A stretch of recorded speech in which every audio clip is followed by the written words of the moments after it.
Alright, this is another quick video on burning a screen.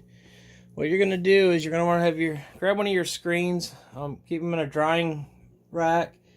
This is another thing you can make. This is just made pretty simple with it's just like a storage frame tacked together. And all I did with these are all old wooden frames. I use them for my spacing. You don't have to use them. You could actually use some 1x in there. It just happened, this is what I had laying around when we did that. But you want to coat your screens, put them on your racks, make sure they're cure. The emulsion I use is Prochem VPR, and then I use Ulano Orange. Put my stencil on the screen, make sure it's kind of centered up good. I put a little tape on it on the top and bottom, and then literally we're going to just head over to the exposure unit table real quick.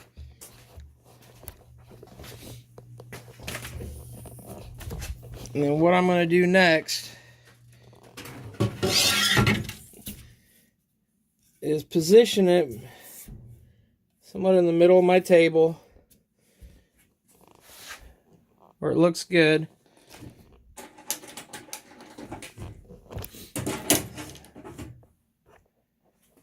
And then literally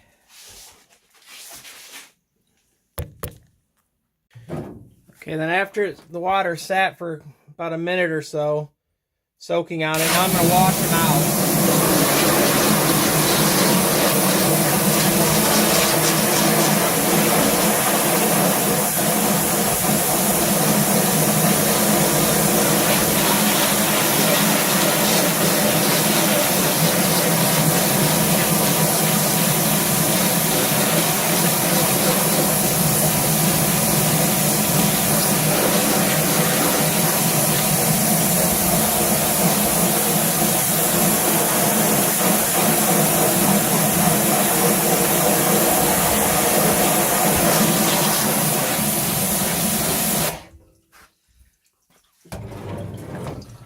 That's all the way washed out, and I'll let it dry, and then we'll go to using it. And then I'm going to expose the screen. I'm just going to let it sit here. You can see the light is on and off in 6 seconds. Then what I'm going to do is take it out.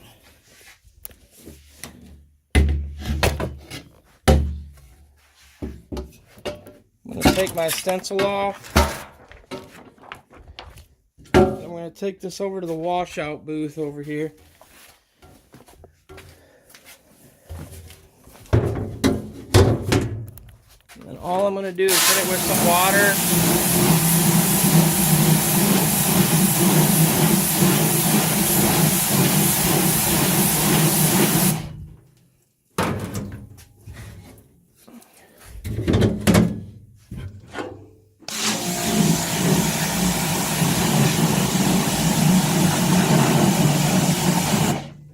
Both sides. Okay, this is what everyone wanted to see, so I'm going to give you kind of a rundown of what I did, and kind of you can follow along, buy the parts and hook it up the same way I did if you'd like. Okay, this is the LED cob that I list. What you're going to do is you're going to have to solder 2 leads on it. And as you can see, if you look close, it's hard to see, but there's a positive and a negative. You don't have to use red and black. I just did that to make it easier and color code it. The other thing I did also is I put thermal paste underneath it. It also, the heat sink that I list actually comes with the screws to put it on, and the fan. The fan's not hooked up, as you can see, but I did put the thermal paste underneath it, and you put the screws in there, tighten it down. And before you do that, though, you solder, and there's a little groove underneath each side of this heat sink for the wires to sit in. So I soldered the positive and the negative down, and what I did is I came into my power supply. Now the power supplies are somewhat self-explanatory also. On this one, for instance, the brown is positive, the blue is negative. So all you're going to do is solder your wires up to the same thing. So what I ended up doing is going with the little slide connections on it, spade connections. You can do whatever you want. I did the spade connections just to make sure it tested out and worked fine. You can put heat shrink over it. You can solder the wires directly to it. I did it that way so when I decide to mount this completely to a unit, I can actually redo the wires and give it the right length it needs. What you're going to do also is you're going to have wires on this side also. You're going to have a blue, a brown, and then a ground also. And that's just the voltage coming in. So this controller takes AC and turns it to DC. So your output really matters. Your input on alternating current, it goes back and forth.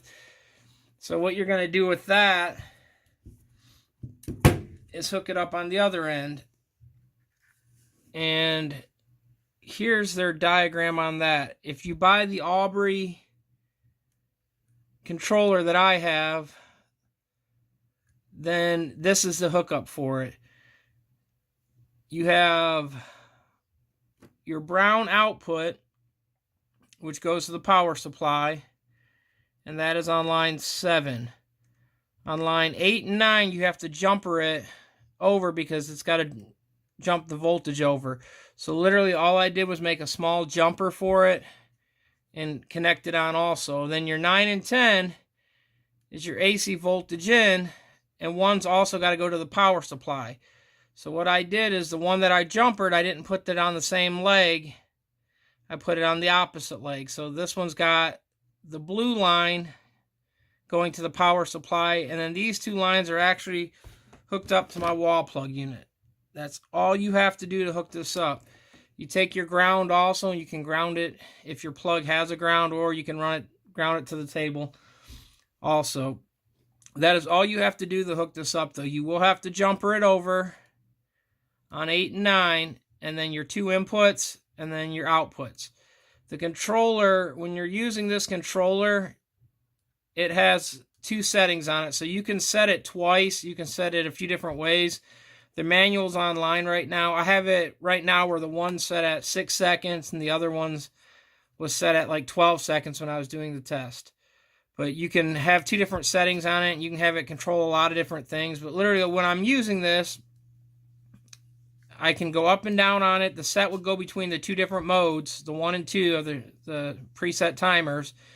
If I want to change, I push up and down. I have it in milliseconds right now. So I can go 6.2 seconds on the time if I want. You can do it where it's just full seconds on there too and use minutes on there. You can set it up however you want. But when I'm using it, all I do is have to hit this reset button, and it will literally start the timer and start the counting. And it will count down, kick on, and then when it's there, it just shuts off. And when I'm ready to do it again, I just hit the reset again. Let me show you. Okay, here's the timer hooked up. This button flips back and forth between the 2 different preset times. Like this one's set at 10.89 seconds. The other one's set at 10 seconds. So if you want to change it, you click the one you want. You either push down or up. And so we'll take this to 10 seconds.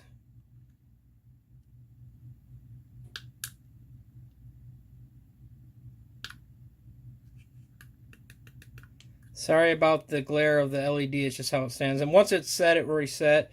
You can cycle between them. What you're going to do is, to run it, you just hit the reset button like I said. There will be a delay, so when you first plug it in, the delay is about a second to second and a half. Once it's been plugged in and stayed on, it's about 3/4 of a second to half a second.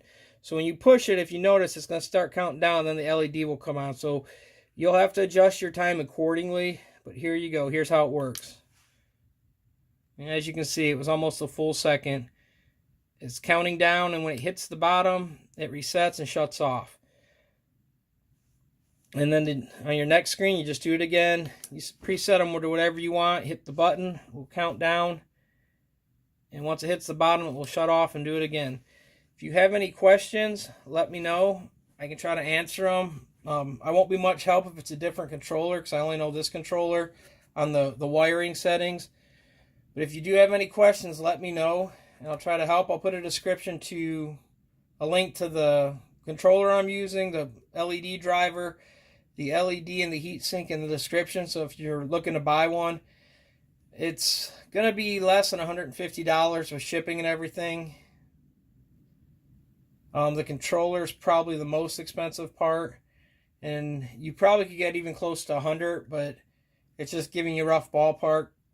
It's pretty simple to put together. You just literally follow the directions what I showed you, and it's good to go.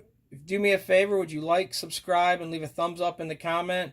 If you have any questions, leave them in the comment box below, and I'll try to get back to them and answer them as much as I can. If you have anything else you need to see or done, let me know, and we'll try to make a video about it. It's Robert. Thanks for subscribing. Peace out.